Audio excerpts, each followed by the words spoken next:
रुला देने वाली एक कहानी। एक छोटे से गांव में एक गरीब परिवार रहता था। परिवार में माता पिता और उनका एक छोटा सा बेटी सीमा थी। सीमा बहुत ही सुंदर और समझदार लड़की थी।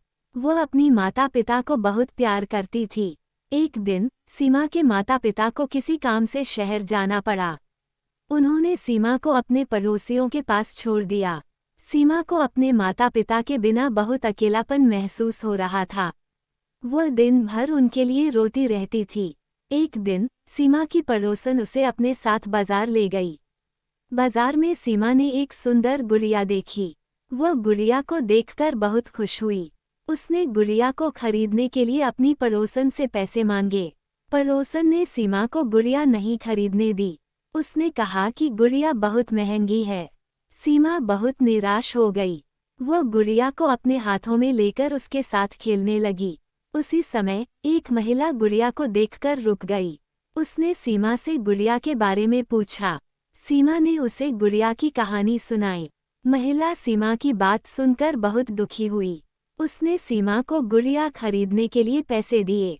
सीमा बहुत खुश हुई। उसने महिला को धन्यवाद दिया। सीमा उस गुड़िया को लेकर अपने घर लौट आई। वह गुड़िया को बहुत प्यार करती थी। वह गुड़िया को अपने साथ सोती थी। एक दिन सीमा की माता पिता घर लौट आए। सीमा बहुत खुश हुई। उसने अपने माता पिता को गुड़िया दिखाई। माता पिता ने सीमा को गुड़िया के लिए बहुत दुलार दिया। सीमा की गुड़िया का नाम उसने सीमा रखा। वह गुड़िया को अपना सबसे अच्छा दोस्त मानती थी।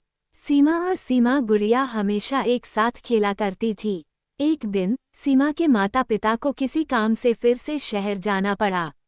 इस बार उन्होंने सीमा को अपने साथ ले लिया। सीमा बहुत खुश हुई कि वह अपने माता पिता के साथ शहर जा रही है। शहर में सीमा को बहुत कुछ नया देखने को मिला। वह बहुत खुश थी। वो हर दिन अपनी माता पिता के साथ शहर घूमने जाती थी। एक दिन सीमा और उसके माता पिता एक पार्क में गए। पार्क में सीमा ने एक छोटी सी झील देखी। वह झील को देखकर बहुत खुश हुई। उसने अपनी माता पिता से झील में तैरने के लिए कहा। सीमा की माता पिता ने उसे झील में तैरने की अनुमति दी। सीमा बहुत खुश हुई। वह झील में तैरने लगी। तभी अचानक सीमा का पैर फिसला और वह झील में गिर गई। वह डूबने लगी। उसकी माता पिता उसे बचाने के लिए दौड़े।